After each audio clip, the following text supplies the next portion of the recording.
Baby, Riya, তুমি আমার বেডরুমে কি করতেছো? আর পূজা কোথায়? রাহুল, পূজা বাড়িতে নেই, তার জন্য তোর বিছানায় আমি শুয়ে আছি।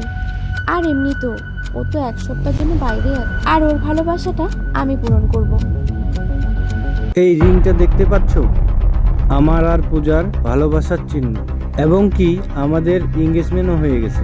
তোমার কি মনে হয় তোমার জন্য আমি পূজাকে ধোকা দিব? তুমি যদি পূজার বান্ধবী না হতে কতক্ষণে ঘাড় ধাক্কা দিয়ে বের করে দিতাম। সরি রাহুল, আমাকে ক্ষমা করে দিও। আমি এই কাজ আর কখনো করব না। দেখো, তুমি পূজার ভালো বান্ধবী, এই বলে তোমাকে প্রথমবার মাফ করে দিলাম।